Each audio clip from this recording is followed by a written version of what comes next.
नमस्कार। भारत के इंफ्रास्ट्रक्चर को लेकर हाल ही में एक बहुत बड़ी घोषणा हुई है। एक ऐसा प्लान जो देश में व्यापार की तस्वीर ही बदल सकता है। चलिए आज इसी विशाल योजना की हर परत को खोलकर समझते हैं। तो ये है बजट का बड़ा ऐलान। चलिए सीधे इस महत्वाकांक्षी योजना के जो मुख्य बिंदु हैं उनमें उतरते हैं। देखते हैं कि इस बड़े ऐलान के पीछे के जो आंकड़े हैं वो आखिर कहते क्या हैं।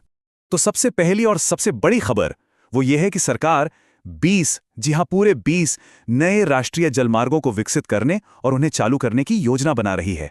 ये एक बहुत बड़ा नंबर है।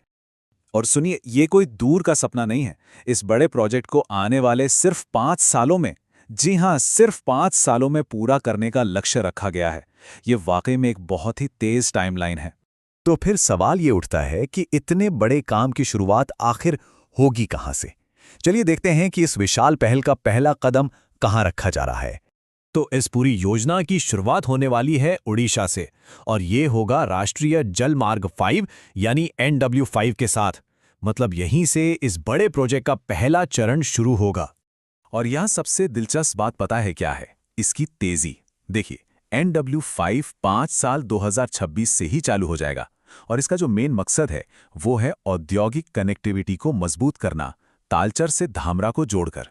ठीक है, तो ये तो हो गई औद्योगिक कनेक्टिविटी की बात। लेकिन सवाल ये है कि सिर्फ यही रूट क्यों चुना गया? आखिर NW5 के पीछे की आर्थिक रणनीति क्या है? आइए इसके पीछे के क्यों को समझते हैं। तो यहाँ पर जो सबसे ज़रूरी बात है वो ये कि इसका लक्ष्य सिर्फ एक वाटरवे बनाना नहीं है। नहीं, इसका असल मकसद है एक कह सकते हैं बिना रुकावट वाली लॉजिस्टिक्स चेन बनाना, जो कि बड़े आर्थिक क्षेत्रों को सीधे बड़े समुद्री बंदरगाहों से जोड़ेगी। और ये चेन काम कैसे करेगी, जरा वो समझिए।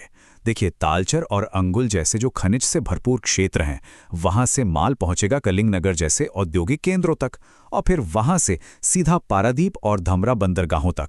मतलब एक बिल्कुल सीधी सप्लाई लाइन, जो न सिर्फ तेज होगी बल्कि सड़कों के मुकाबले अक्सर सस्ती और पर्यावरण के लिए भी बेहतर होती है। तो ये तो हुई जलमार्ग की बात। लेकिन ये योजना सिर्फ जलमार्ग बनाने तक ही सीमित नहीं है। इसकी नींव को और भी मजबूत बनाया जा रहा है। ये एक पूरे सपोर्ट इकोसिस्टम के निर्माण के बारे में है जो इस पूरी योजना को सफल बनाएगा। बिल्कुल, क्योंकि सिर्फ जलमार्ग बनाना ही तो काफी नहीं है, है ना? इसीलिए इस योजना में जहाजों की मरम्मत और ट्रेनिंग के लिए भी एक मजबूत बुनियाद रखी जा रही है। एक ऐसा इकोसिस्टम बनाने की बात हो रही है जहां मरम्मत की सुविधा भी हो और वर्ल्ड क्लास ट्रेनिंग भी मिले।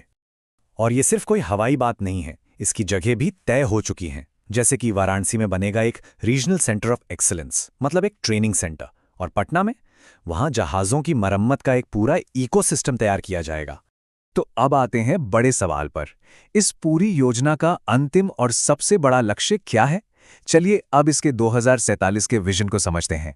तो इस पूरी कवायद का सबसे बड़ा लक्ष्य है अंतर्देशीय जलमार्गों के जरिए जो माल ढुलाई होती है उसके हिस्से को दोगुना करना। जी, डबल। आंकड़ों में देखें तो आज भारत में माल परिवहन का करीब 6% हिस्सा जलमार्गों से होता है। अब 2047 तक इस आंकड़े को बढ़ाकर सीधे 12% तक ले जाने का सपना है। सोचिए, ये भारत की लॉजिस्टिक्स में कितना बड़ा बदलाव ला सकता है। तो अंत में यही बड़ा सवाल हमारे सामने है, क्या नदियों और नहरों का ये विशाल नेटवर्क वाकई भारत के व्यापार की रफ्तार, उसकी लागत और उसके तरीके को हमेशा के लिए बदल देगा? खैर, ये तो आने वाला वक्त ही बताएगा।